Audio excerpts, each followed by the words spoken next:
midirahan Jehovah fa tsara izy fa mandrakizay ny famindrampony aoka anao izany navotany Jehovah dia izay navotany ho afaka tamin'ny tanany fahavalo sy nangonony avy tamin'ny tany maro dia avy any antsinanana sy andrefana ary tany avaratra sy tany amin'ny ranomasina. Anomboantsika izao fotoana izao dia andeha rahantsika miredona ny larakira 570 o hira kotokory iray.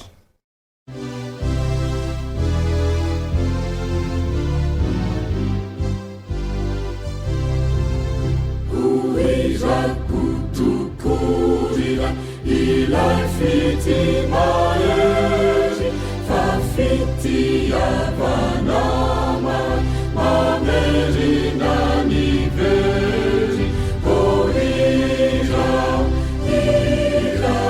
tifuku ira, fatenati, ilai pamutina.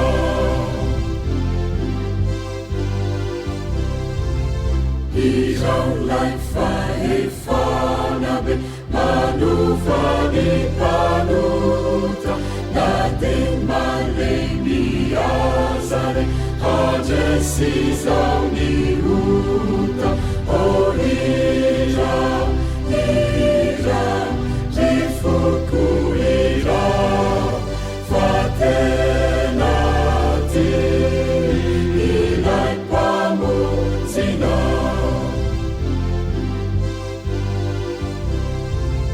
Irau lai fumanguraka rasendrana tumani manarina raputraka nuni unjatani onira rifuku ira fatenati ilai pamunzina.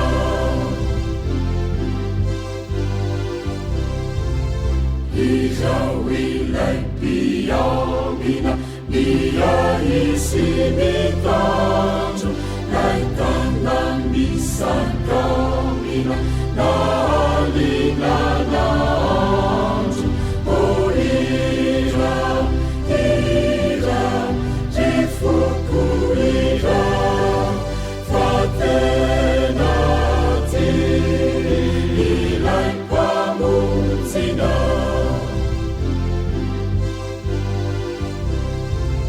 Iraiku famaharitra ny fitiavanaura mitaona ho an'andanitra onina mandrakiza o ira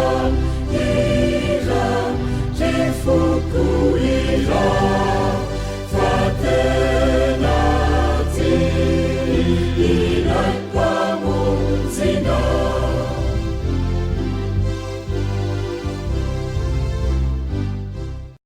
Iaraka hivavaka isika. Andriamanitra tomporanay io tsara sy masina indrindra izay mitoetra any an-danitra, midera sy mankalaza ary manome voninahitra indray ny anaranao izay amin'izao sabata maraina izao. Mideranao izay satria Andriamanitra ambony Andriamanitra rehetra ianao ilay tompony tompo sy mpanjaka ny mpanjaka, mendrika ny hoderaina sy omem-boninahitra.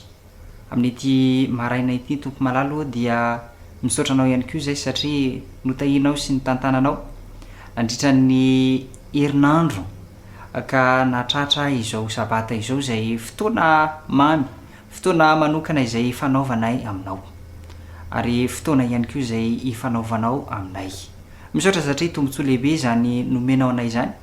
Misaotra satria Andriamanitra fitiavana ianao ka nanome anay ny tombonandrom-pahavelomana indray.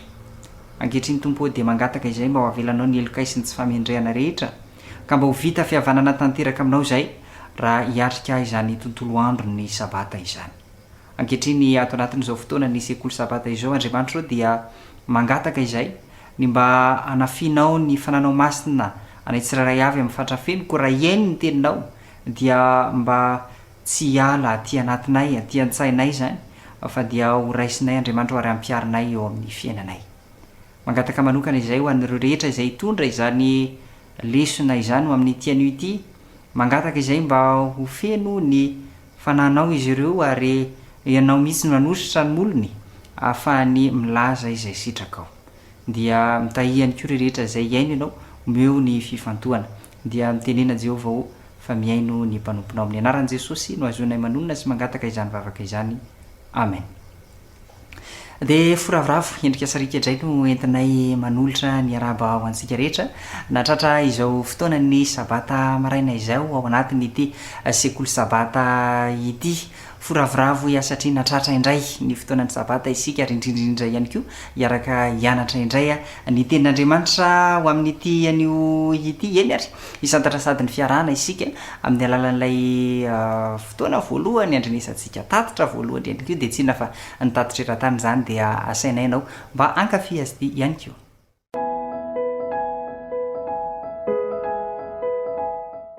Tia amorona toerana mahafinaritra sy azo antoka ho an'ny ankizy any Tokyo ia kanefa dia tsy nanana fahafahana azo trano vaovao azy izy. Rehefa tsy dia mahafinaritra ny zanako ny any am-pianarana dia mankatizy rehefa mirava ary tena mahatsapa fifaliana. Tena mahafinaritra mihitsy izany hoe miaraka milalao amin'ny ankizy hafa izany, resadresaka sy miara-misakafo izahay, izany no ankanisako aty.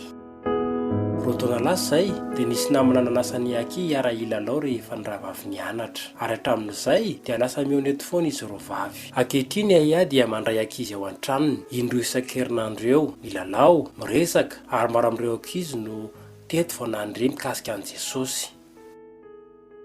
Tsy mora tokoa ny fiakan-trena manoloana amin'ny fitoriana filazantsara amin'ny ray amin'ireo tanàn-dehibe goavana maneran-tany. Raha te hiasa amin'ny mponina rehetra eto Tokyo dia ny mambo iray izany dia tsy maintsy miasa amin'ny olona iray alina. Noho izany dia fitahiana tokoa ny olona tsirairay mandalo ato an-tranony ia.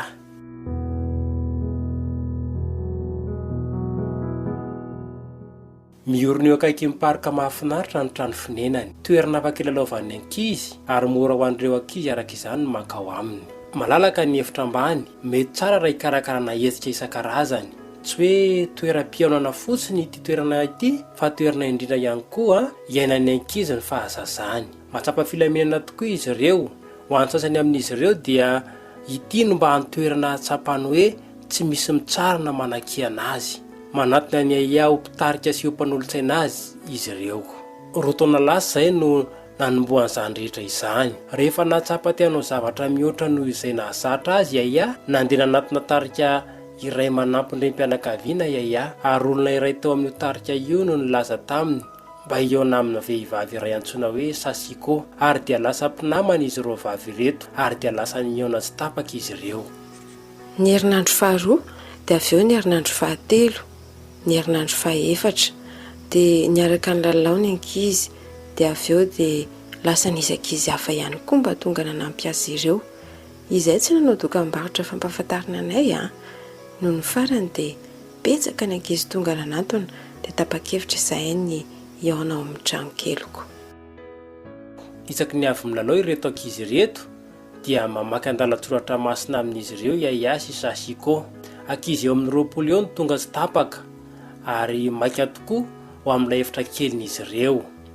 Maro amin'izy ireo no voahilikilika ny ampianarana na mahatsarotsy amin'ny toerana tokony hisy azy.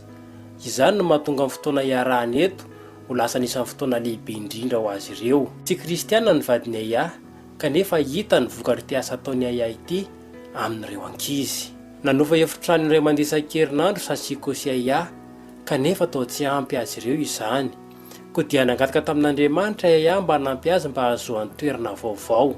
Indray andro dia nandalo teo amin'ny trano iray amidy izy kanefa nieritreritra izy hoe tsy afaka hividy an'io izy satria dia tena lafo tokoa ny vidin'ny trano any Tokyo. Rehefa nody avy niasa ny vadiny ia indray andro dia nitondra vaovao tsara. Ny asany vaovao dia ahafahan'izy ireo mividy ny trano izay azony ampiasaina tsara. Tena feon'Andriamanitra mihitsy no resaka tamiko. Tsara toerana be ilay trano, vovany olana rabola ary tena tsapa hoe niaraka taminay mihitsy Andriamanitra tamin'io asa io. Nanomboka teo dia natolotra ampiasaina ho an'ireo ankizy eo an-tanàna ny trano ary misy fianakaviana tonga mivory ao an-trano ihany koa. Fantany fa tsy mijanona eo akory ny asa. Atapitra izan'ireo olona ny Tokyo ny tsy mbola nandre akory ny momba an'i Jesosy. Ny fiaikana miandry an'ity tanàn-dehibe olona ity dia tokony ho ataontsika laharam-pahamehana amin'ny vavaka sy ny ezaka atao. mivavah mba ahitan'ireo olona toany aiafy fomba nantonana ireo fianakaviana ny Tokyo misaotra ny amin'ny fanohananao ny hiraka izay napetraka Andriamanitra amintsika.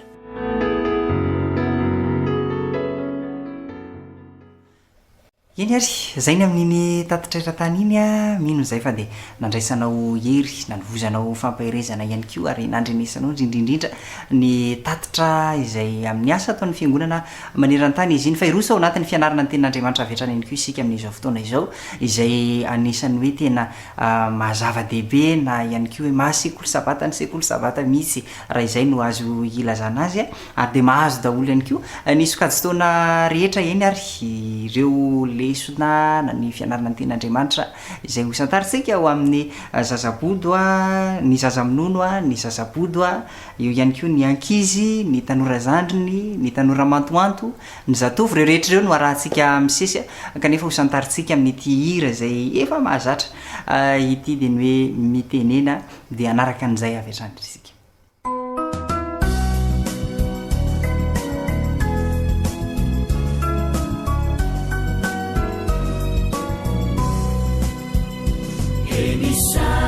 Chanao Jesu malalo chachizao futona mamizao yanaranai antungu chao izai piana chao kuambitenenale Jesu malalo izai ainuchalanao kailate nyadamina itwechapechaka wampunaya kuambitenenale Jesu malalo izahai ainuchalanao kailate nyadamina itwechapechaka wampunaya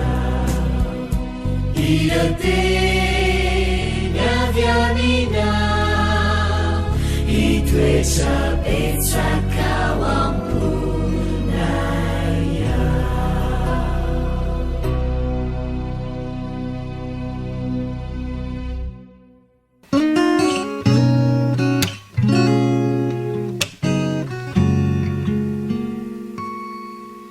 Tonga eo amin'ny lesony zazamonono indray tsika zao rakizy efa vonina daholo ny ankizy rehetra amerina lesona indray efa ao daholo andeha ary tsika ifampiarahaba indray aloha dia hanao ny lesona ao ary manahoana ny hira ataontsika indray isa roa telo manahoana falita fahoana raha vo mahitanao manahoana ianao manahoana tompoko salama tsara daholo tsisy naninona ka matoa mbola mifankahita tavotra zao tsika mbola afaka miaino dia salama tsara daholo zany. Efa lesona fafiry moa tsika zao rakizy lesona fahatelo ina moa le lohateny lesona efa mahay be daholo ao ary miara-mamerina lesona dia lohateny dia miara-mamerina tsenjery isa roa telo lesona fahatelo ilay fety be tsy anjery mira ho an'i Jehova. Averina lesona fahatelo ilay fety be tsy anjery mira ho an'i Jehova. Ahoana moa ankizy le hirahirany ankizy rehefa le andeha andalo miaraka amin'le ampondra manao clip clop clip clop dia ahoana moa ny tenenin'ny ankizy ahoana le hirahira miara-mamerina hoe hosana hosana ho an'ny zanak'i Davida.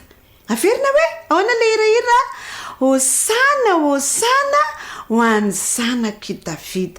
Andao inge ataontsika hirakely zay ataontsika le eo fotsiny aloha no ataontsika hosana hosana hosana hosana hosana. averina osana e osana e osana osana osana ohatran'izany nira nataony ankizy kely rehetrarehetra satria nandaly jesosy nitaingina ina moa jesosy nitaingina apondra ahoana moa mifandeha an'ilay apondra ahoana ny feon'ilay tongony clip clop clip clop fa tery amin'ny tsisisiny teriraka izy a rehefa nahenao an'izany antsoantson'ny ankizy zany ny lehilahy teo amin'ny sisisiny teo ndao le loha isaina le lehilahy firy ary zay lehilahy zay ndao isaina hoe isa roa telo kay zareo telo lahy de izy rakizy a tezitra be izy rehefa niantsoantso ny ankizy rehefa nirahira ny ankizy a tezitra be izy de ozy izy tamin'i jesosy hoe jesosy a ataovy manginy reo ankizy reo fa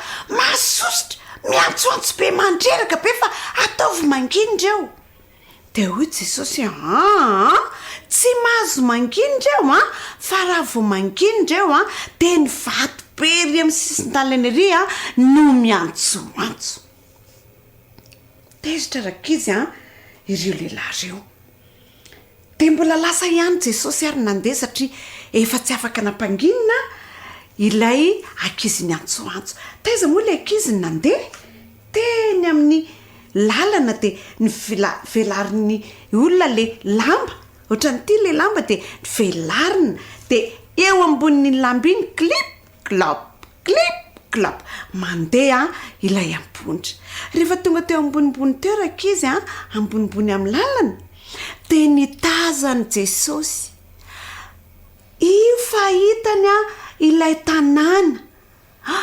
nalahelo be jesosy rakizy nalahelo be izy satria naditra ange rakizy le olona tao an-tanàna nalahelo be izy de nitomany jesosy misy ranomaso milatsaka amin'ny masony andray mampalahelo be mihitsy jesosy de nisy nalain'olona ny lamba rakizy de ny fafan'olona ny ranomaso tamin'ny tarihan'i jesosy de ozy izy nilay ankizy hoe jesosy aza mitomany fa mbola io vao fifaliana ange zao zavatra zao ndray androany rankizy tia ny vahoakany jesosy zay natonga azy nitomany ange tia ny zanany koa izy tia ny ankizy rehetrarehetra koa jesosy tia ny dada sy neny koa jesosy tia ny olona rehetrarehetra jesosy fa zao rakizy mampalahelo tsika tsy mba tiany jesosy tsara ve zany tsy tiany jesosy zany nefa jesosy tiantsika tsy mety zany fa inany tokony ataontsika rakizy zay indrindra tokony ho tiany jesosy ihany koa tsika ahoana ny anehontsika fa tiany jesosy tsika zay indrindra bravo tena mahay ny ankizy kely mila mahay mankatoa mihaino tsara ny feon'i jesosy tsy madiditra tsy mitabataba rehefa any am-piangonana fa mihaino tsara izay lazaina de ao an-trano tsy manakorota-trano fa endry tsara zay ny takiany jesosy rehefa tiany jesosy tsika zany de endry tsara eny ary zay indray zany zao ny lesitsika androany fandehitsika nao ira anankiray amaranantsika ny lesona hoe ity tanatsika ty ity tongotsika ty ty masotsika ty mila fezin'i jesosy amin'izay endry tsara ao ary ataontsika re izy manomboka any amin'ny tanana ny ataontsika de any amin'ny tongotra de any amin'ny maso ao ary isa roa telo ity tanako ity tsy mahay mipetraka fa mietraketraka sy mikapokapoka Jeso ity tanako tiako mba ho faizinao Jeso ity tanako izara ariko anome zay ihany ny ataontsika dia manaraka ataontsika indray ny maso ataontsika indray any tongotra farana teo ny lesika raka izy dia androany zany mahay mamaly fitian' jesosy tsika samy tian' jesosy daholy amin'ny fihetsika amin'ny fiteny sy amin'izay rehetra ataontsika dia mametraka mandra-pioana indray amin'ny heriny indray veloma tompoko.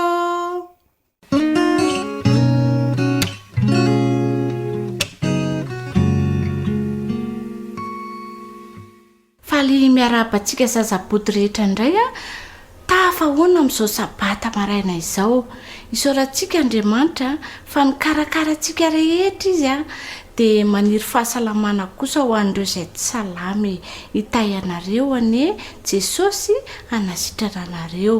Alohan'ny hidirantsika amin'ny tantara vaovao indray raka izy dia andao aloha hiaraka hivavaka akambana ny tanana dia ahondrika ny loha akipy maso hiara hivavaka sika. Andriamanitra misaotra no manoka zahay fa nomenao fitahiana zazaboty rehetra miaraka amin'ny dada sy neny zandry ka afaka hiaraka ihany tantara androany mangataka izay mba omenao fananao masina ampitoetra izany aminay amin'ny anaran'i Jesosy, amen. Hianatra tantara vaovao indray sika raka izy mitondra ny lohateny hoe velona izy. Velona izy ary tamin'ny heriny sika dia niain'ny tantaran'i Jesosy no samboriny ireo mpitondra fivavahana ary nampijaliany Jesosy tamin'izay fotoana izay dia nytoyn'izay tantara izay nge no enotsika androany zao rehefa tonga teo amin'ny fitsarana Jesosy no tsarain'ireo mpitondra fivavahana jiosy ny mpisorona Pilato dia hovonona hono zao Jesosy raka izy mampalahelo be mihitsy hovonona ange hono Jesosy ary mampalahelo ny fomba naminondry zareo azy na antona tamin'ny hazo fijaliana ange Jesosy ny olona mpanao ratsy ange no antona amin'ny hazo fijaliana tamin'ny andron'ny Jesosy dia izay mpanao ratsy indrindra mpanao meloka no antona amin'ny hazo fijaliana vonona ho faty. Jesosy nefa tsy mba nanao zavatra tsy mety zany, tsy nanao ratsy izy tsy nangalatra, tsy nandainga, tsy namono olona kanefa dia antona amin'ny hazo fijaliana hono izy. Dia nisy jiolahy anankiroa ratsy fanahy be tena mpanao ratsy, mpahamono olona, mpahangalatra hovonona miaraka amin'ny Jesosy hono dia antona amin'ny hazo fijaliana avokoa izy telo dia Jesosy natao teo ampovoany, ny anankiray tao amin'ny ankavia, ny anankiray tao amin'ny ankavanana, Jesosy no eo ampovoany. Ohatrany hoe Jesosy zany tena jiolahy ratsy fanahy indrindra kanefa hoy teo hoe tsy marina izany.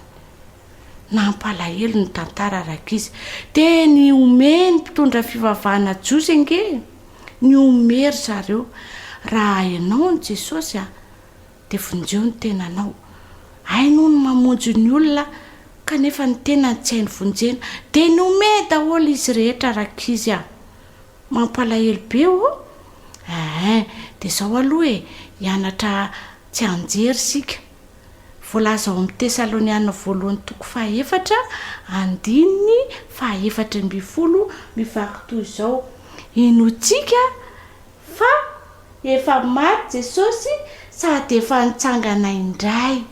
Inotsika fa efa maty Jesosy sady efa nitsangana indray. Andao ange hiaraka meriny 1-2-3. Inotsika fa efa maty Jesosy sady efa nitsangana indray. Bravo! Rehefa nahatona teo amin'ny hazo fijaliana ary Jesosy dia naneso azy avokoa ireo olona nanatrika teo ireo niaraka amin'ny miaramila mitondra fivavahana jiosy. Raha ianao ny Jesosy mpamonjy izany dia vonjeo ny tenanao. Rehefa avy eo raka izy dia nalaina ny hazo fijaliana dia napatoriana teo amboniny Jesosy nasiana fantsika harezatra ngeza be ny tanany havia sy havanana teo ampovoany teo ny nasiana azy no fantsiny miaramila rehefa aveo indray a dia ny tongony koa nasiana no fantsehany miaramila fantsika rezatra ngeza be marary ngezany e marary be ngezany e dia ny bataina amin'izay ilay azo fijaliana hitsangana efa misy lavaka ny tany a dia nalatsaka tao ilay azo fijaliana marary be a nampalahelo Jesosy tsy namaly ange Jesosy tsy niteny mihitsy izy rehefa aveo indray teo ambony lohany teo efa nasiana satroka tsilo ny lohany a maratra be dia teo ambony lohany a eo amin'ny azo fijaliana eo na asindry zareo soratra hoe ity no mpanjaka ny jiosy zany ny soratra nataony teo na ataondry zareo fiomehezana nge rehefa tamin'ny 12 atoandro be indraka izy le fotoana le inanana sakafo atoandro iny mazava be iny amin'ny andro mamay be iny nahagaga fa maizina be ny tany sy ny lanitra nefa ny andro mbola atoandro be maizina be ny tany sy ny lanitra nahatahotra ny olona nahatahotra daholo ny olona nahatahotra be mihitsy ny olona satria mbola tsy nisy ohatra n'izany mihitsy nge tamin'izay fotoana maizina be izay maty Jesosy maty izy nisy namany a tsara fanahy Josefa no anarany namany Jesosy be mihitsy io a lehilahy mpanan-karena be nahita ny fatin'i Jesosy izy rakizy a dia mbola tsy maty masoandro satria fa akaiko tonga ny sabata nampidiny teny any fatin'i Jesosy satria izy namboatra fasana vaovao be dia nampidiriny tao amin'ilay fasana vaovao be a ny fatin'i Jesosy mbola tsisy olona nalevina mihitsy tao a Jesosy ny voalohany nalevina tao dia nampidiriny tao a ny fatin'i Jesosy dia nidiny tamin'ny vato be ilay varavaran'ilay fasana iny nidiny tao nasiany vato ngeza be dia lasa izy nandeha nody ny mpianatra Jesosy sy ireo namany kosa tamin'izay fotoana izay a nitsahatra nivavaka fa tamin'ity sabata nivavahany zareo ty tsy mba falifaly zareo satria taloha niaraka tamin'i Jesosy izy dia falifaly be fa tamin'ity kosa nalahelo ange zareo nalahelo be an Jesosy ange zareo tsy teo tsony Jesosy fa maty rehefa alina ny andro natory avokoa izy rehetra vao mangirany-dratsy mbola maizimaizina kely dia lasa Maria niaraka teo amin'ireo vehivavy namany niazakazaka ry zareo andeha ho any amin'ny fasan'i Jesosy hono izy andeha ho any amin'ny fasan'i Jesosy hanositra menaka manitra ny fatin'i Jesosy lasa ry zareo nandeha tany rehefa tonga tany am-pasana ry zareo taitra be mihitsy hoay nivony varavara-pasana nikisaka ilay vato lehibe natao teo nikisaka dia nivony varavara-pasana tsy hitao intsony rakizy Jesosy tsy hitany zareo intsony Jesosy fa nisy kosa anjely anankiroa tonga teo amin'ny zareo nanontany azy hoe fa nahoana no ato amin'ny fasana no hijerevanareo ny velona Jesosy angefa niteny taminareo hoe hitsangana indray amin'ny andro fahatelo faly be ry Maria sy ny namany faly be izy fa ay tsy nisy nangalatra ny fatin'i Jesosy fa nitsangana tamin'ny maty Jesosy lasa ry zareo nandeha niazakazaka ny verina tany an-tanàna niteny tamin'ny mpianatra lay namany Jesosy no teneny hoe nitsangana tamin'ny maty Jesosy nitsangana tamin'ny maty velona Jesosy faly be ry zareo vetivety kely dia naheno avokoa ny olona rehetra fa velona Jesosy nafinaritra ilay vaovao tena nitsangana tamin'ny maty tokoa nge Jesosy novonoan'ireo miaramila sy mpitary-pivavahana jiosy raha tsy fanangy ry zareo novonoiny Jesosy kanefa araka ny teny izay efa nolazain'i Jesosy hoe hitsangana amin'ny andro fahatelo aho izy dia nitsangana tokoa nge Jesosy resy ilay fahafatesana izany vaovao mafaly izany mbola toriana eran'izao tontolo izao raka izy mbola tenenina avokoa ny olona rehetra hoe velona ange Jesosy nitsangana tamin'ny maty ange Jesosy fa zao mbola ho avy ndray izy mbola ho avy eny amin'ny lanitra eny Jesosy dia ho raisiny avokoa ho any aminy izay rehetra mino azy izay tia azy izy ange any an-danitra dia eo ankitana-kavanan'Andriamanitra ray izy no mipetraka manao fifonana ho antsika ne izy dia mifona ho an'ireo miaramila ratsy fanahy le mpitary-pivavahana jiosy ratsy fanahy namono azy ireo mivavaka sy mifona ho antsika rehetra koa izy ka na dia tsy tia azy na dia ratsy fanahy na dia jiolahy izay rehetra tsy tia an'Andriamanitra izay rehetra tsy tia an' Jesosy dia mifona ho azy Jesosy satria tia hamonjy an'ireo rehetra ireo tia hamonjy antsika rehetra raka izy Jesosy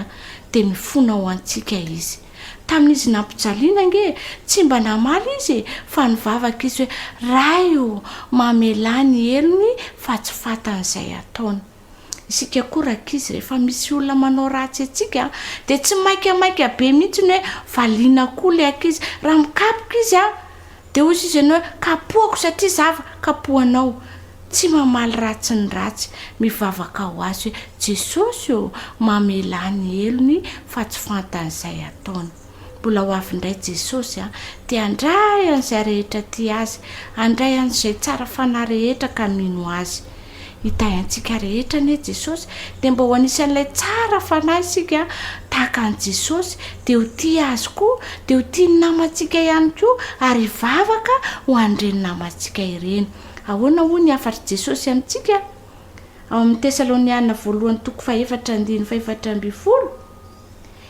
inotsika fa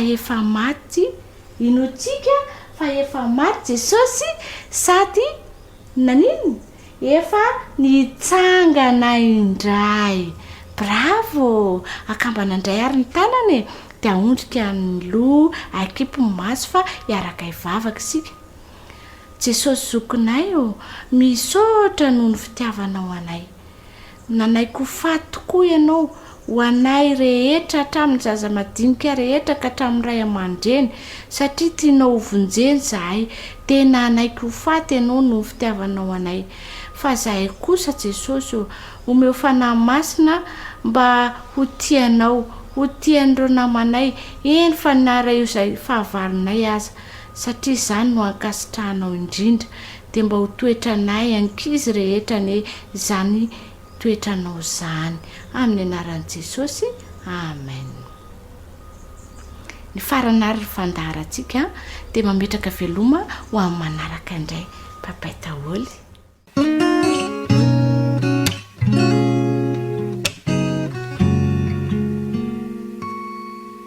Feno fifaliana tokoa rakizy ny foko tafaraka aminareo indray amin'ity sabata maraina ity hiaraka amin'ny herineto ny lohahevitra 12 isika izay manao hoe ilay hazavana mamiratra ahoana tsara hoe ilay hazavana mamiratra ny andala teny fitadidy dia ao amin'ny Filipianina 4:4 manao hoe mifalia mandrakariva ao amin'ny tompo hoy izao indray mifalia andenge ho averintsika tsara mifalia mandrakariva ao amin'ny tompo hoy izao indray mifalia Filipianina 4:4 mbola mitoy hatrany rakizy ny tantarantsika dia tantaran'i Jesosy sy ny mpianany indray hariva efa alina ny andro raha tokony hatory Jesosy sy ny mpianatra dia natao amin'i Jesosy i Petera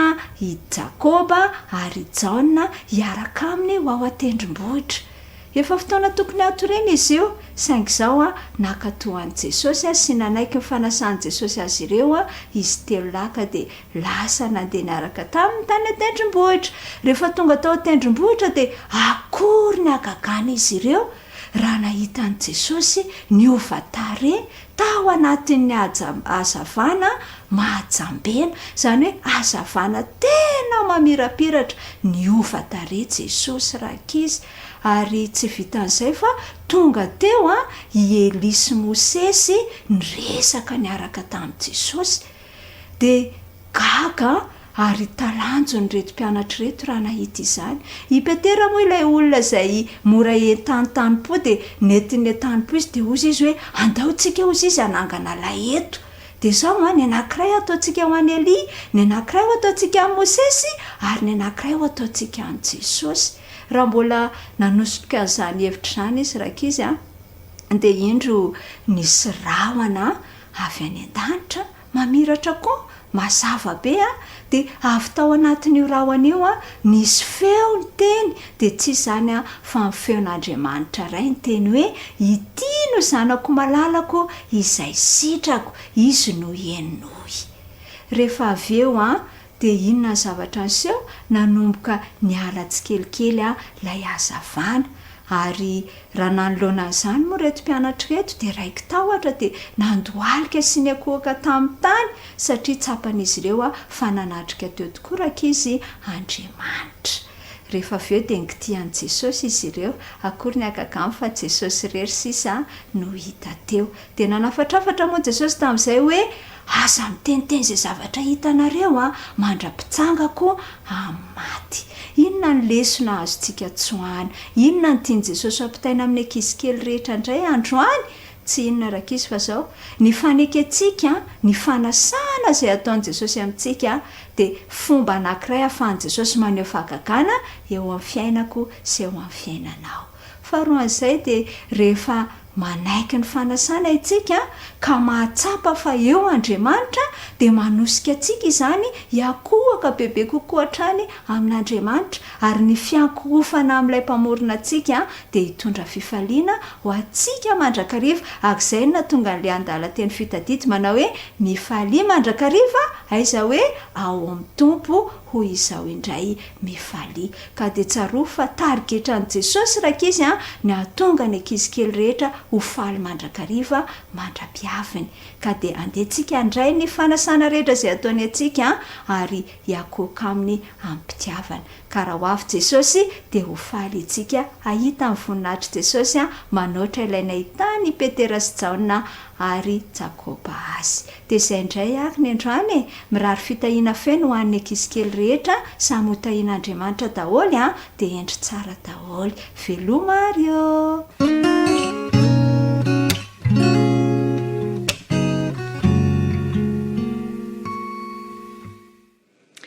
miaraba antsika tanora zandry indray ary tonga indray fotoana amitianantsika ny lesona izay ny anarantsika nandritry ny herinandro. Efa mamaraparana sahady ny telo volana indray tsika izao lesona fahafiry sahady tsika faharoambin'ny folo. Ya, lesona faharoambin'ny folo. Ay tsara amin'izay ny lohateny sy ny tsy anjery efa ny anarana foana nandritry ny herinandro. Andao ary ataontsika miaraka. Izay no any angatahako. Izay ny lohateny averintsika miaraka hoe izay no any angatahako ny tsy anjerintsika ary. Izao ny didiko dia ny mba hifankatiavanareo tahaka ny tiavako anareo. Tsy misy manana fitiavana lehibe noho izao dia ny manolotra ny ainy hamonjy ny sakaizany.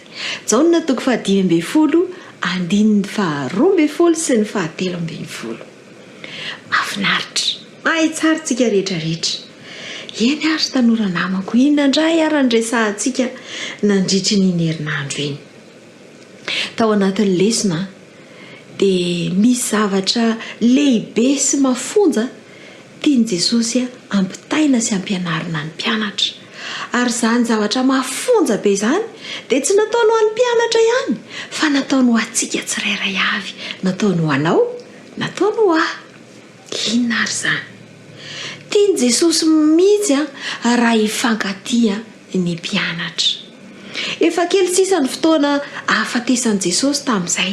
Efa ny alina alohan'ny hafatesany, izany hoe raha pitso izy dia ho faty efa fantany tsara izany.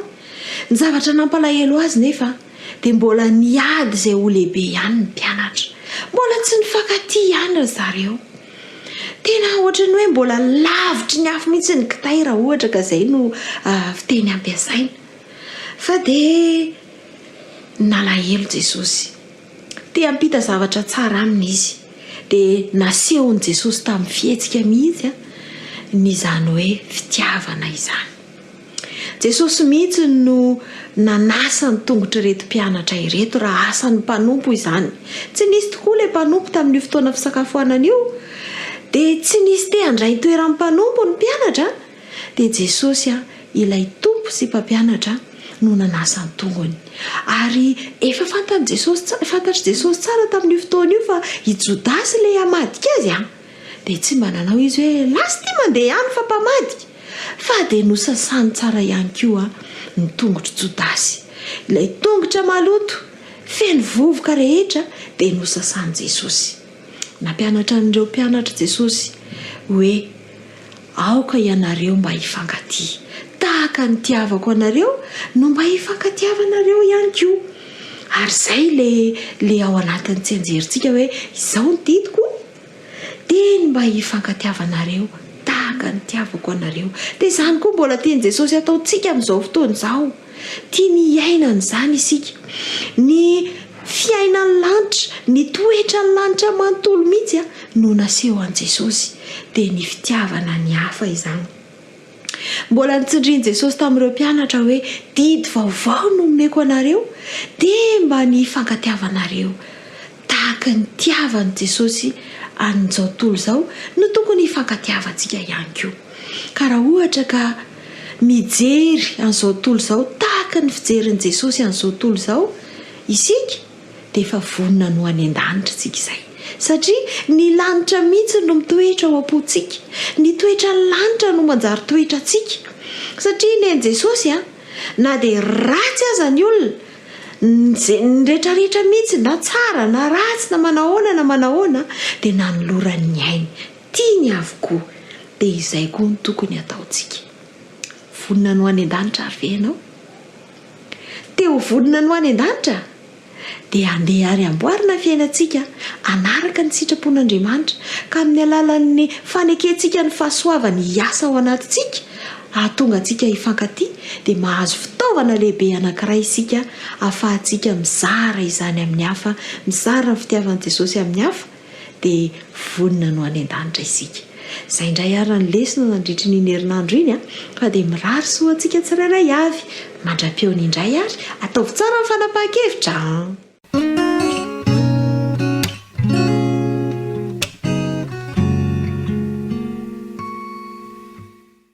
Amin'ny fifaliana indray no hiara-banan'ny tanora 13 taona sy 14 taona nahatratra izao sabata izao indray. Lesona faharoa 12 ny arahantsika nianatra nandritry ny herinandro iny izay mitondra lohateny hoe mifandray amin'ny fiangonana. Mifandray amin'ny fiangonana. Ny tsenjery dia hitantsika ao amin'ny Petera voalohany toko faharoa 7 daonge rahantsika mamerina izany fa ianareo kosa dia taranaka voafidy fanjakam-pisorona firenena masina olona nalain'Andriamanitra ho an'ny tenany mba ilazany hatsaran'ilay niantso anareo hiala maizina ho amin'ny fahazavany mahagaga. Lohateny ho teo dia hoe mifandray amin'ny fiangonana. Raha miresaka tsika hoe fiangonana eto dia tsy ilay vatan-trano akory no resantsika fa ilay mpino ao anatiny. Ina moa ny atao hoe ny fiangonana?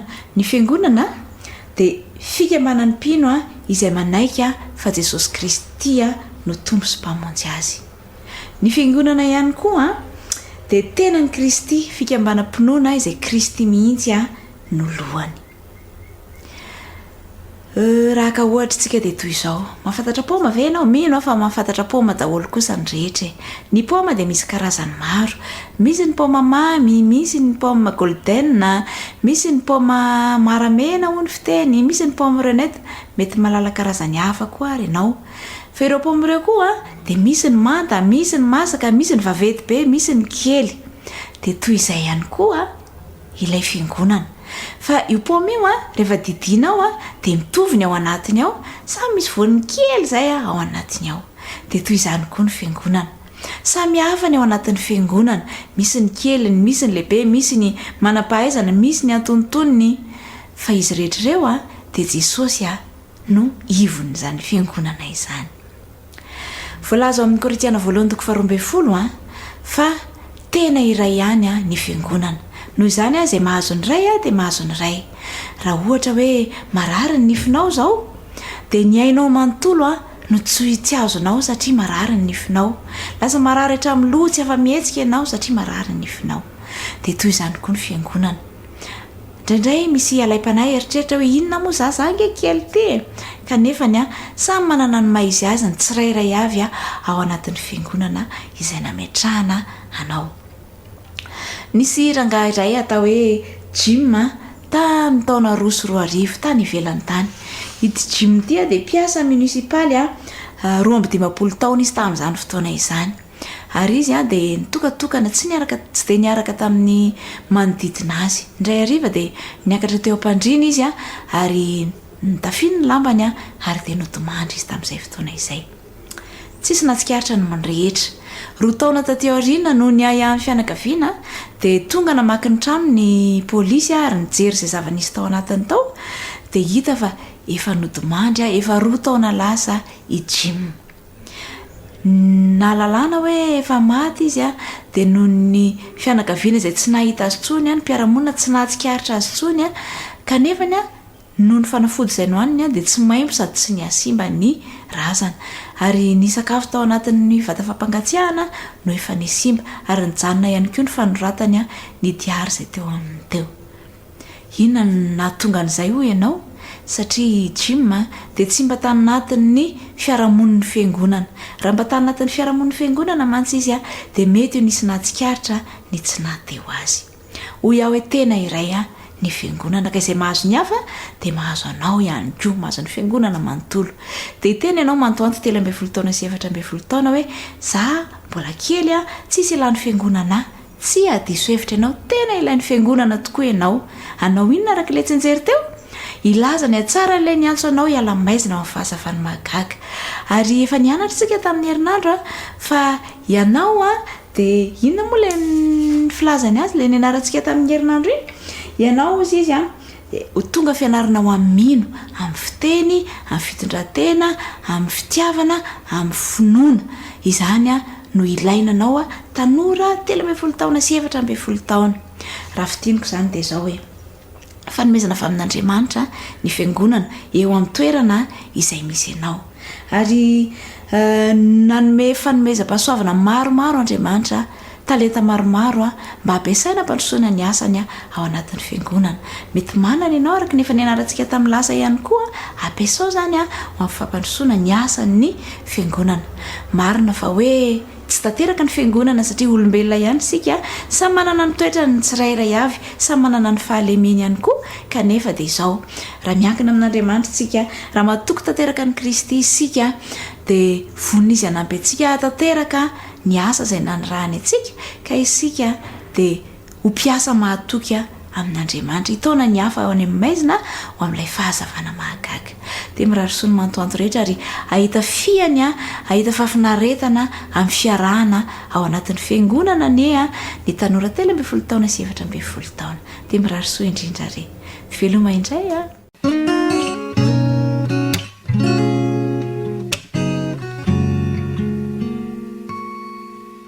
faly miarabantsika aza tovy namana indray ao anatin'izao fiarahana mamerina mianatra ny tenin'Andriamanitra izao.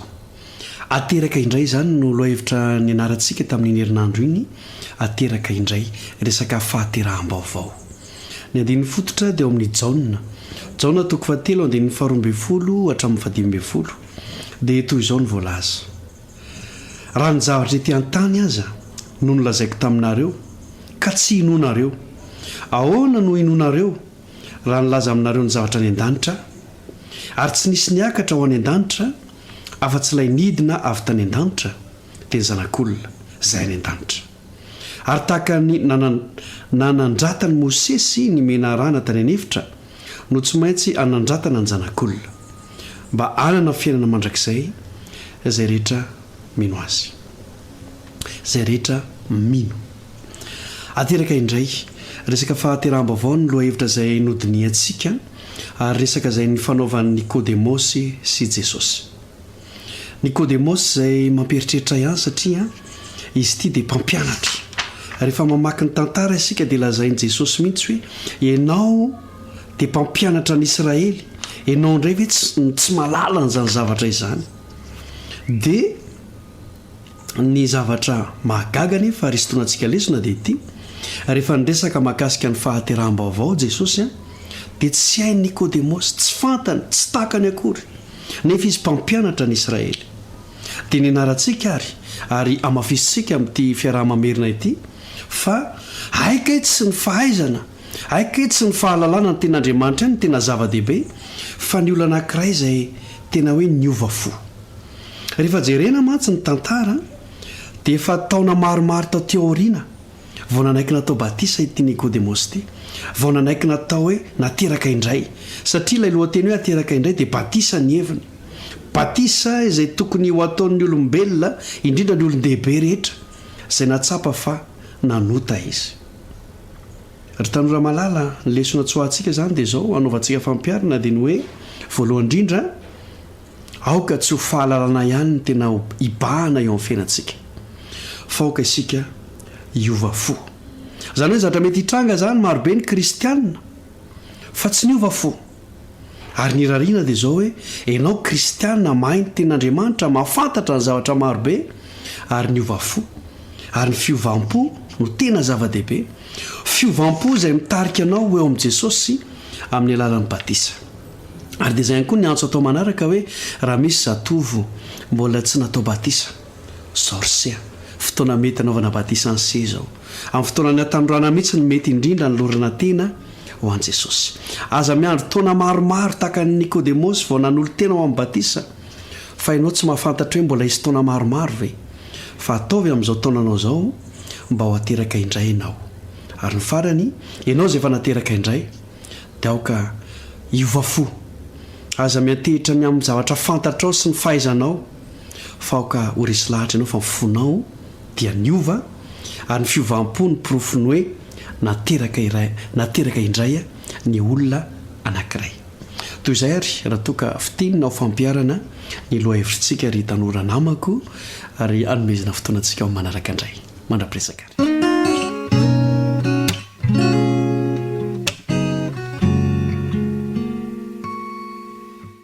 mino izay fa dia samy enanovo fampahirezana ireo tanora rehetra tao anatin'iny lesona iny fa eto kosa indray dia omentsika ny anjarany ireo lehibe zany hoe ny tanora zokiny zany eo ihany koa ireo lehibe zany dia hianatra an'izay dalana izay indray isika mbola saina hatrany ianao tsy hiala fa hankafi hatrany izany rehetra izany fa andeha hosataritsika amin'ny larakira fa 700 arialo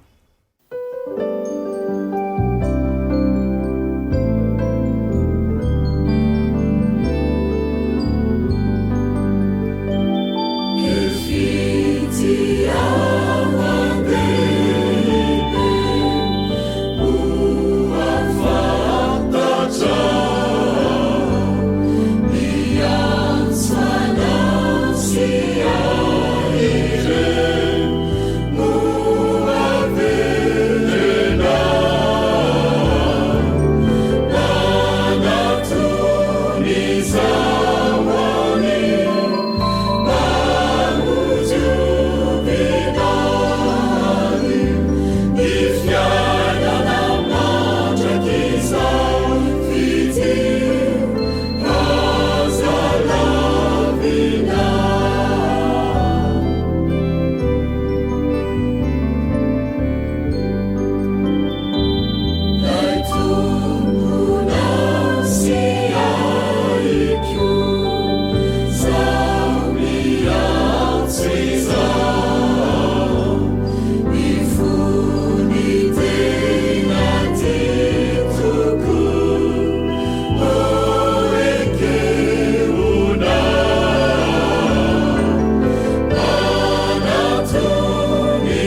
tonga amin'ny anjarantsika tanora zokindray sika izao a dia faly miarabantsika tsirairay avy na tratranyity sabata masina ity lo hevitra fa 12 no iarahantsika mamerina tahaka nynen'ireo izay teo aloha sy ny ao afarantsika ihany koa ilay nitondra ny lohateny nanao hoe hevitra ao zany mino fa efa samy nahazo tsara n'izay tiany zany lesony zany nampita tamintsika isika tsirairay avy kanefa andeha foana iarahantsika mamerina ireo ventikevitra izay hitantsika tanatin'izany loha hevitra zany hevitra ao zany izay ilay loha hevitra fa 12 ny toko izay niarahantsika nandinika tao amin'ny bokin'ny romanina moa dia ny romanina toko fa 4 efa mihamana kaikaiky ary amin'ny farany ary isika raha teo moa efa tonga amin'ny loha hevitra fa 12 aza taraiky ny amin'ny loha hevitra ny taridalana vaovao amin'ny 3 volana vaovao andeha ary aloha samy amerina ny tsy anjery izay ny safidiny ny tsirairay avy satria dia samy safidy andininy tamin'izay romanina toko fa 4 zay zasenao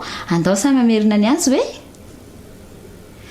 zay eny ary lesona fa 12 hevitra ao zany ny rahantsika nahita tanatin'ny herinandro fa eo amin'ny fiainan'ny fiangonana dia tsy miankina amin'ny hoe fitovian-kevitry ny rehetra akory no hoe firaisan'ny fiangonana tsy izay ny manamarika azy fa ny fahaizany tsirairay na hoe ny fetezany tsirairay avy amintsika mihitsy aza mba hanaja sy tsy hanome fanafitohinana ny raha lasy ny raha vavy ao amin'ny fiangonana dia izay ny maneho ny fiainan'ny fiangonana hoe mitovy hevitry maneho ny firaisan'ny fiangonana eo an'ny misy amintsika tsirairay avy ary ny lesona dia nampianatra antsika mihitsy mba hanao izay zavatra mampiavana sy mampiorina ny hafa ary mampitandrina antsika mihitsy ny amin'izay fihetsintsika ndraola ka manimba ny finoan'ny hafa indrindra ireo malemy finoana dia izany no ny anarantsika ka andeha zany zasenao ry tanora zokiny namiko mba hitazona ny hevintsika manokana ka hitazona an'izany hoe hevitra ao zany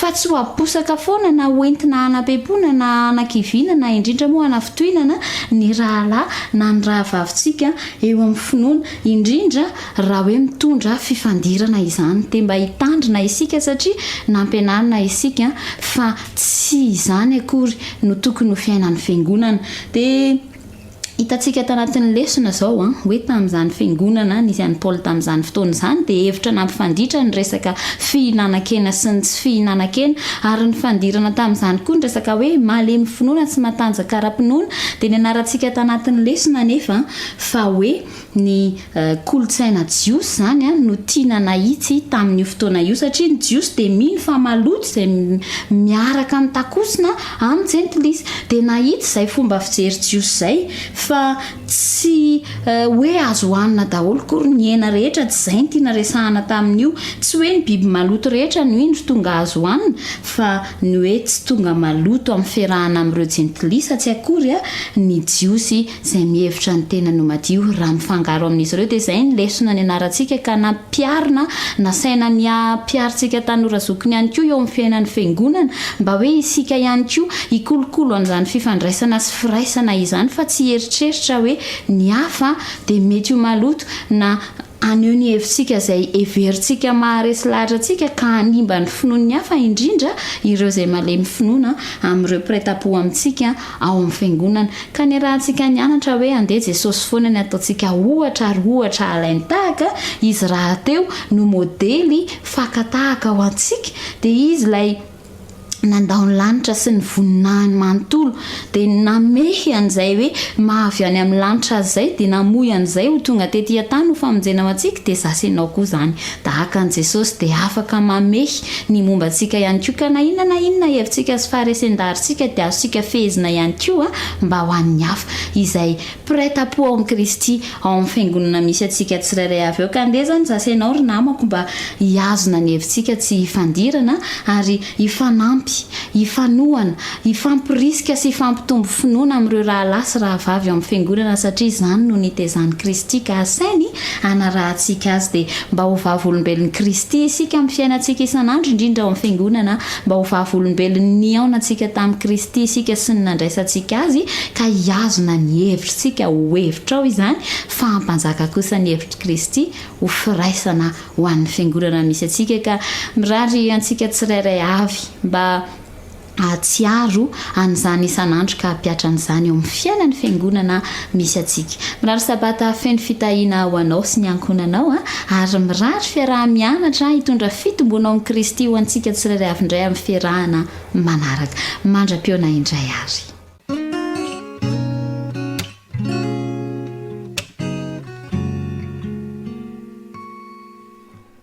manolotra ny fiarabana manonona ny firarintso sy ny fiadanan'ny tompo ho anao sy ny ankonanao izay mandray amin'ny fitiavana indray ny fandarantsika anio. Mbola mianatra ny boky ny Isaia mpaminany ihany sika ary tonga eo amin'ny herinandro 12 izay nomena ny lohateny hoe ilay irin'ny firenena. Isaia toko fa 7:7 no andin'ny fitadidy manao hoe ary ny firenena manatona ny fahazavanao ary ny mpanjaka makeo amin'ny famirapiratany ny fiposahanao. Herinandro 12 izay ijerentsika ny fantaniana izay napetraka ny vahoaka n'Andriamanitra taminy sy ny valitenina sitran'Andriamanitra an'izany manoloana ny fivavahana izay totsy ny valy tao anatin'ny fotoan-tsarotra izay naporotra ny firenena. Meloha ny sotsika amin'izany fiarah-mianatra izany dia andeha hiaraka hivavaka isika. Tompo Andriamanitray tsara sady be fitiavana any an-danitro, misaotra sy mideranao zay satria nomenao tombontsoa sy fahafahana indray afaka hianatra ny teninao. Avelao ny elokay ary sokafo ireo vavadin-tsainay mba ahatakatra amin'ny alaliny sy ny hahavony, amin'ny antsakany sy ny andavany reo afa-pamonjena tianao ampitaina maika amin'ny fonay tsirairay avy. Dia avelao ny elokay raha mitenena araka ny aben'ny famondram-ponao fa miaino zahay noho ny aminaran'i Jesosy. Amen. Ny irin'ny firenena na ilay irin'ny firenena no lohateny zay iarahantsika mijery manao jeritodika anio. Ary efa natsidika teo ny Isaia toko 7:7 manao hoe ary ny firenena manatona ny fahazavanao ary ny mpanjaka makeo amin'ny famirapiratany fiposahanao. Isaia toko 7 ka ny 7. Ry mpiara-mianatra namana ny faminaniana izay resahina ao amin'ny baiboly dia tsy hoe marina fotsiny amin'ny fotoana nanoratana azy sy ny vanim-potoana nytenenana azy fa indraindray dia mahatakatra vanim-potoana ela sy lavitra aty aoriana. Ary isan'izany ny faminaniana izay nentin'i Isaia izay to miompana sy miantefa tamin'ny firenen'i Joda tamin'ny fotoan'androny, kanefa mahakasika ihany koa ilay fotoana be voninahitra izay hanafana indray amin'ny vahoan'ilay Babilôna moderna vahoaka an'Andriamanitra ka andovany ny fiainana mandrakizay. Ao amin'ny sekolin'ny Kristy no tsy maintsy hianarantsika izany faminaniana izany. Tsy azontsika atao ny mihevitra fa amonjy antsika ny fahatsarana sy ny fahamendrehantsika fa ny fahasoavan'ny Kristy irery ihany. Izany no ampianaran'ny baiboly mba ho fanantenana sy famonjena ho antsika. Manome toky antsika Andriamanitra fa hamela ny elontsika izy. Ary ireo mpanota voavela eloka no tonga ao amin'ny toerana izay no manin'Andriamanitra ho lovain'izy ireo. Nametraka fanontaniana ny vahoaka n'Andriamanitra ao amin'ny Isaia toko 7:10 ny 7.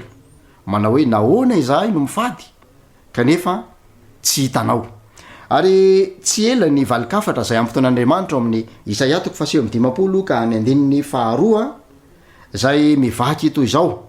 Isaia toko 7:10 ka ny 2 fa ny elokareo no efitra mampisaraka anareo amin'Andriamanitra reo ary ny fahotanareo no mampiafina ny tavany aminareo ka dia tsy miaino izy. Tena tsy mamaly tokoa ny fitaraina ny vahoaka ny Andriamanitra eto amin'ity toejavatra ity satria tsy nataon'ireo vahoaka n'Andriamanitra ho inona ny eloka sy ny fahotana izay efitra lehibe antsana mampisaraka azy amin'Andriamanitra. Mbola nankamaminy izany no fikiriny izany ary fandavana an'Andriamanitra no dikan'izany teo amin'ny fifandraisana taminy. Raha mamaky ny 5:10 amin'ny Isaia toko 7:10 nefa isika dia so ihany fa mampiseho fanantenana ny amin'ny fanavotana ihany koa ny baiboly.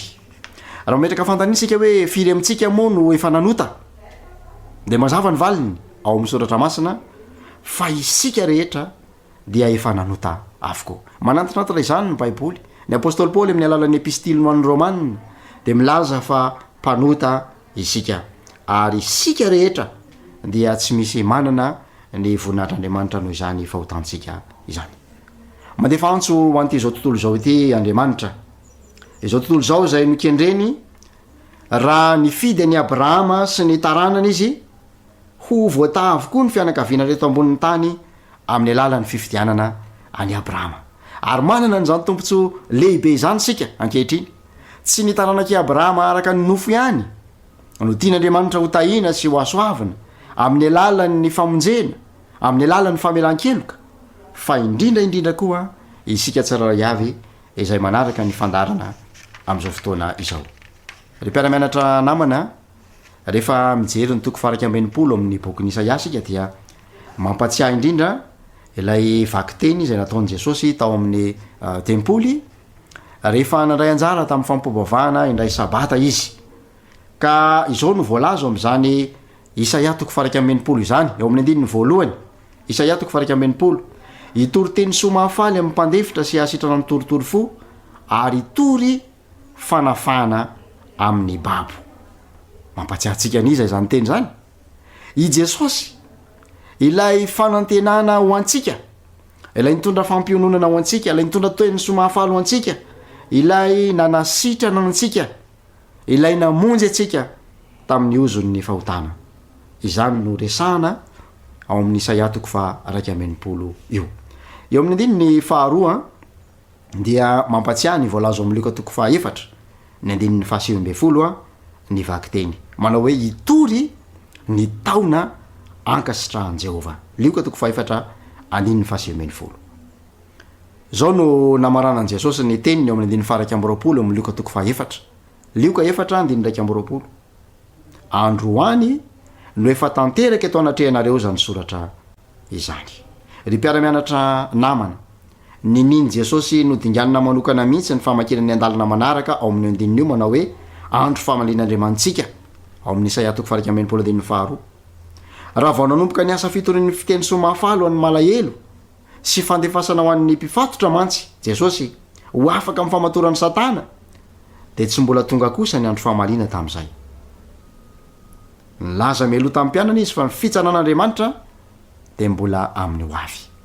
Vanim-potoana, hiresahana, hitoriana, ny vaovao mahafaly, ny famelan-keloka sy ny famonjena, ny fanafahana no nambaran'i Jesosy manao hoe androany no tanteraka eto aminareo zany soratra izany. Fa tsy mbola ny famalian'Andriamanitra tsy akory. Zany akory tsy midika fa tsy hisy ny famalian'Andriamanitra, fa amin'ny fotoana ho avy dia hitranga tokoa izany andro famalian'i Jehova izany. Ambaran'ny Joel toko fahatelo ny andininy fahaefatra izany, ambaran'ny Daniela toko faharoa ny andininy fahaefatra amby efapolo sy ny andininy fahadimy amby efapolo ihany koa. Izany famalian'Andriamanitra izany zay zava-misy nambara tamin'ny alalan'ny mpaminany Isaia, kanefa mbola tsy tanteraka fa ho avy amin'ny fotoany zay hitondra fahamaliana ho an'ny olona rehetra araka ny asany avy. Ny zavatra mahafinaritra ry mpiara-mianatra namana ty zao, tsy joro ifandahatra mandrakariva amin'ny mpanota Andriamanitra. Mbola hiaro ny mpandika lalàna ihany ve reo mpiandry sandoka amin'izay andro zay? Move ho afatsiny zay nandeha nanaraka ny besiny maro tamin'ny lalan'ny tsy fankatoavana?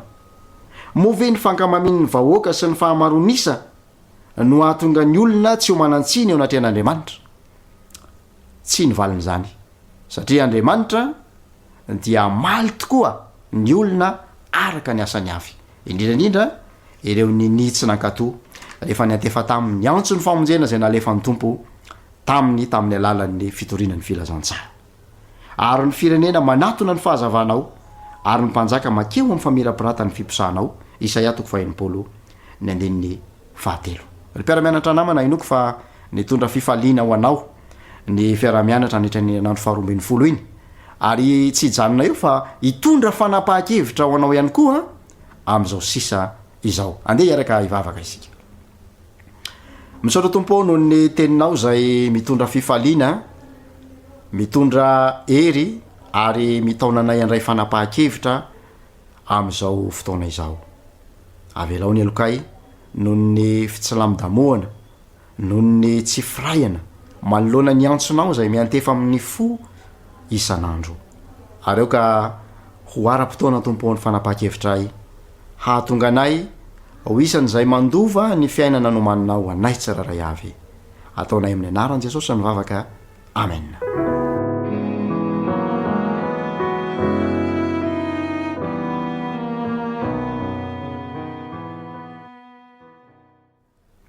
iroso amin'ny fanatitra ny sekoly sabata isika koa manasa ny tsiraray avy hanokana ny fandraisana anjara am'izany fitahina lehibe izany ka anokana mbavaka zany fanatitra izany ary ty feokira ity no ahafahantsika manolotra sy mandrotsaka izany ho amin'ny asan'Andriamanitra.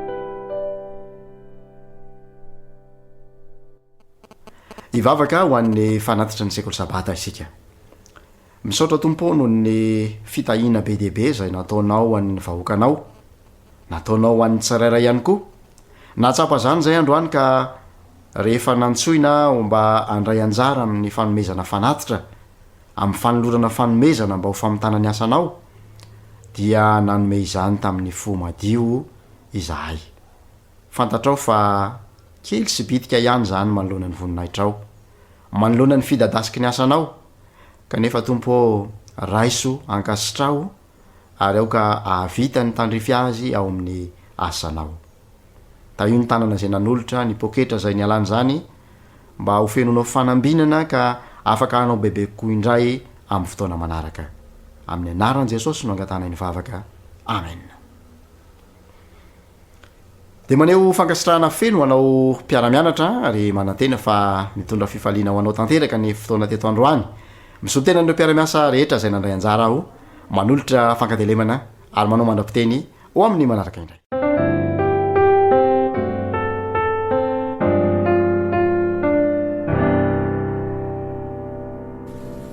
dia fifaliana hatrany indray no iarabanantsika tsiray avy any tokantrano any natratrany zao sabata marina zao indray mbola ny departementan'ny fahasalamana sy ny fahalalana olony any hatrany no hitondra ny tapany faharoa mahakasika ny aloha hevitra lehibe momba ny fialan-tsasatra zay nitsongaina tao anatin'ilay fanalavana ilay fitsipika lalàna 12 izany ny fahasalamana natao hoe amin'ny teny anglisy hoe celebrations ka ao anatin'ilay fialan-tsasatra zany dia jerevantsika indray androany ny loha hevitra mitondra mitaky zao hoe fialan-tsasatra karazany anankiroa inona hoe karazana fialan-tsasatra anankiroa zay resahana eto ny fialan-tsasatra anankiray zany dia fialan-tsasatra isan'andro ary misy indray fialan-tsasatra mitoy sy miverimberiny jerentsika vetivety mahakasika anankiray amindreo ny fialan-tsasatra isan'andro zany dia tahaka izao misy zavatra tsara fantatritsika aloha milohan'izay ao anatin'ndray andro ty vatantsika ity zany ny fotsika io dia mitepo eo amin'ny 110,000 fois zany ny fitepony fo ao anatin'ndray andro ny zavatra tenentsika mbavatsika io ny teny zay avoaka mbavatsika io dia misy eo amin'ny 1,000 eo anatin'ndray andro ny fisefona zay ataon'ny vatantsika io dia misy eo amin'ny 28,000 mialatsina amin'ilay teny vahiny fa ohatrany tsy haiko loatra ny miteny azy amin'ny teny malagasy ny fisefona dia eo amin'ny 28,000 eo zany ary ny fampiatsehana ndreo ozatra lehibe ao vatantsika ireo zany dia eo amin'ny amanjatony isa zany ao anatin'ndray andro ny fampiasana ny atidoantsika koa zany sela majinika indrindra dia misy eo amin'ny 20 billions izy amin'ny fiteny frantsay nisan'ny sela ny atido zay miasa ao anatin'ny vatantsika ao anatin'ndray andro monja izany ka le fialan-tsasatra resahana eto moa zany le isan'andro dia tsy inona fa ny torimaso ary ny torimaso io dia mandrakotra atsika izy io amin'ny fikarakarany manasitrana hitantsika amin'izany satria mafy loatra ny asan'ny vatantsika anatin'ndray andro ka ny fialan torimaso dia samy hafa isaky ny sokajy taona tsy miakina nefa izy eo amin'ny malà na amin'ny mavavy na mety amin'ny faripahaizana io na ny amin'ny amafiny ny fampiasam-batana zay mety ataotsika ao anatin'ny tontolo andro ahoana raha zany ny torimaso eo misy atsokajy taona mety filana ny torimaso raha ny zazakely resahana dia ny zazakely zany dia mila torimaso eo amin'ny 20 ora eo izy no an'ny ankizy kely 9 taona dia mila torimaso eo amin'ny 10 ora eo zany a ny ankizy kely a 9 taona no any 12 taona kosa ny ankizy a dia mila torimaso eo amin'ny 6 ora eo ary ho antsika olo-dehibe efa resana ombeliombely teto zany izy ty a ary fantatritsika tsara fa adiny 7 a sy adiny 8 eo zany adiny 8 eo zany a ny ora zay ilain'ny olo-dehibe amin'ny torimaso. Hitantsika tamin'ilay fandarana teo aloha zany a ny fiantraikany tsy fanajana ty torimaso ty nisy nanao kilalao masomaro maherisetra tany amin'ny firenena anankiray a tamin'ilay fanomezana loka ho an'ireo izay maharitra tsy matory zany a indrindra dia nisy tokoa moa zany nahazo an'izay kanefa ny fiantraikan'izay a dia be da be ireo ny anan-dalina satria nanomboka miseho tao anatin'ny 4 ora ny tranga miseho amin'ny vatana no tsy fampian'izay torimaso izay dia naposiantsika zany a tamin'ny fandarana teo aloha mba hanaja ny torimaso a io indrindra ho antsika olo-dehibe adiny 7 adiny 8 io mba tsy hisindry ireny fiantraikany ratsy eo amin'ny vatantsika ireny. Misy an'ireto retsim-pandray reto efa tsara fantatritsika vokarin'ny vatantsika mandritry ny torimaso anakiroa izy ireo. Ny anankiray ny atao hoe cortisol, ny anankiray a dia ny retsim-pandray izay miantoka ny fitombon'ny vatana. Ity cortisol ity a dia miparitaka mivoaka manerana ny vatana manontolo izy io misy fiantraikany zany amin'ny fiasan'ny vatantsika manontolo ary izy io dia mandrindra ny fatran'ny siramamy a ny sira ny rano a ny tosi-drazany eo amin'ny vatantsika ny tanjaky ny ozatra sy ny sisa sy ny sisa ary ity cortisol ihany koa dia fantatritsika tamin'ny fandarana teo aloha rehetra fa hormone ny stress zany zany hoe mandrindra ny mandamina ny fiantraikan'ny stress eo amin'ny vatantsika zany ary izy io koa dia retsika izay mampiena ny fivotosana natao hoe inflammation zany amin'ny fiteny frantsay eo amin'ny vatantsika olombelona ary izy ity a ny ora fivoahany a dia miparitaka amin'ny vatana dia manomboka amin'ny 12 ora alina ka hatramin'ny maraina vao mangeran-dratsy zany hoe ao anatin'ny torimaso tsika zany izy io a no mivoaka.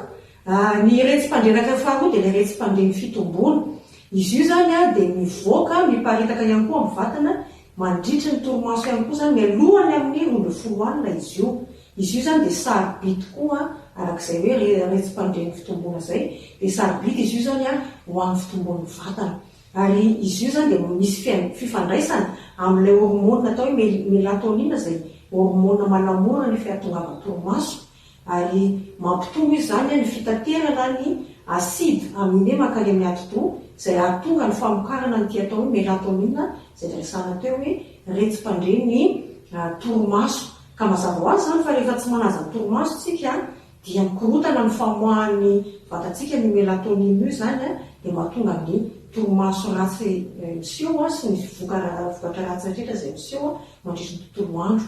Ity retsim-pandren'ny fitombona ity koa zany dia manatsara ny fahafahana miana-javatra mitohy ary zany porofo hoe rehefa tsy ampy torimaso ny olona dia sarotra ny fifatoana mianatra ny apprentissage zany dia sarotra be ka izy io koa zany dia tsara fantatritsika fa miantoka ny fahatomombana ny hery fiarovana zany hoe tsy famokaran'ireo sela mpiady mpamono ny sela hafa zany natao hoe tesitokine zany dia izay zany a ny tapany faharoa indray a mahakasika ny atao hoe ty fialan-tsasatra ity fa ny fandarana manaraka indray tsika dia hita ny tapany fahatelo farany dia ny voninahitra ao Andriamanitra Eliana ny rary sabata finaritra antsika.